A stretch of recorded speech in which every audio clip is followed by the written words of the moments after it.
Pay close attention to what you are about to see. These images will be seen around the world. These rats have been fed with transgenic corn during their entire life cycle. The tumors they suffer from are enormous. The study that revealed the effect of the GMOs on the health of these rats has just been completed. It benefited from exceptional financial and technical means.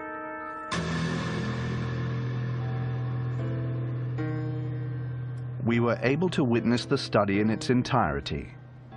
It lasted for 2 years.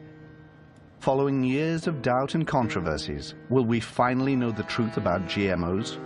Would we then be faced with a health crisis of global proportions?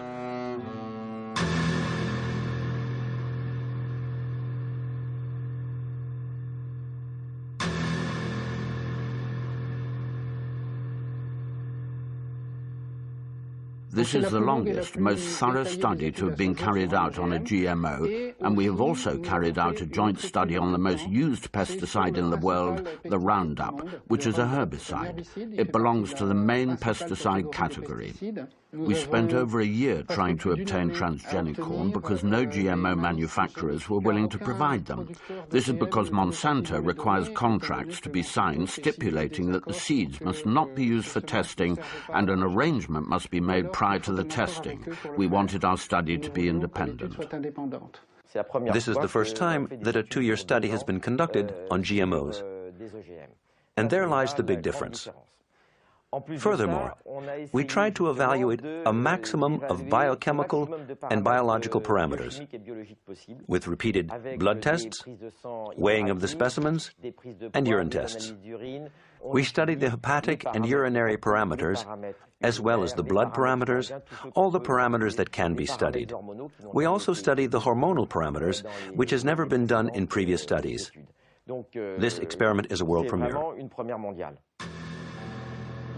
Up until now, the corn NK603, the very one selected for the study, had only been tested over a 3-month period, and that in a test environment entirely controlled by Monsanto, its manufacturer. Furthermore, concerning the Roundup, also manufactured by Monsanto and which is used for growing corn, only its active agent, glyphosate, had been assessed. But one needs to understand that the manufacturers, in order to enable the active agent to penetrate the plant cell successfully, use additives that are sometimes more harmful than the actual glyphosate. We have 2 clear objectives. Firstly, to conduct the studies exactly according to international requirements, but making sure to be very thorough when it comes to analyzing the results. Secondly, we want to determine if there are secondary effects. The only way to do this is to carry out tests on animals and then to examine all the blood parameters whilst paying close attention to their organs. At this stage, it might prove useful to know exactly what GMOs are used for. It is a plant that has been developed either to produce its own insecticide or to be tolerant to a herbicide, thus enabling it to be exposed to massive doses of it without dying. One can understand how GMOs could be useful to farmers. For example, they would be able to spray their entire field with Roundup, killing all the weeds in the process and never harming the genetically modified plant. On the other hand, it is hard to see the benefits for the consumer, who will effectively be ingesting substances coming from a plant that has absorbed pesticides. That is why it is crucial to test not only the GMO, but also the GMO with its residue and the pesticide on its own. This type of testing had never been done before because the corporations doing the tests would do them on GMOs with the Roundup, which meant that we had no idea what between the GMO and the Roundup caused the pathologies, or they did them on GMOs without specifying that this was the case. So what we decided to do was to address the question, are we dealing with the effects of the GMO or the pesticide? During the last 10 years of testing, the National Commission did not envisage a pesticide effect. Therefore, Europe does not even demand that chronicle toxicity tests be systematically carried out on animals, and when they are required, it is the manufacturers who decide the protocol to be used. For example, the Amflora potato was only tested on a group of 30 rats, 10 of which were being fed the GMO. The Monsanto corn was tested on 400 rats. 80 of them were fed the transgenic plant, but only 40 of them were then subjected to blood tests. Either way, none of these studies lasted longer than 90 days. Alors, ce que vous remarquez sur ce résultat, what is represented by this figure is that certain groups of rats, male and female, have ingested GMO corn. Des OGM Roundup, GMO corn with Roundup residue and Roundup on its own. Every time we go up a level, a rat dies. The limit is 10 due to the number of rats that constitute a group. The dotted line represents the females of the group who die but have a completely normal diet. Only 2 animals die spontaneously after 550 days. On the other hand, every female that has been fed on the GMO with Roundup or Roundup diet has died more frequently than the other rats.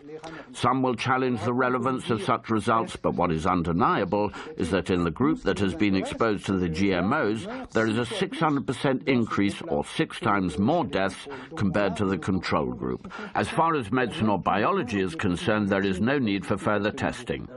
An important fact is that all the studies carried out on the rats are done over a 3-month period. It so happens that none of the effects are visible until the 4th month. This is fundamental in understanding that studies conducted over a 3-month period are useless. This conclusion is easily understandable. It could be said that their only use is to soothe the consciences.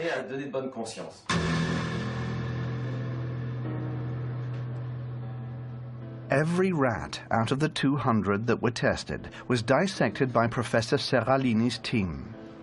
They did this to discover exactly what had affected their organs. The purpose behind this was to identify the way each diet, GMO and Roundup on its own, had acted on the metabolism of each animal, focusing on the development rate of the tumors that, and this comes as no surprise, only start to manifest themselves after the initial 3-month period. This figure represents the number of palpable tumors contracted by the animal during the experiment.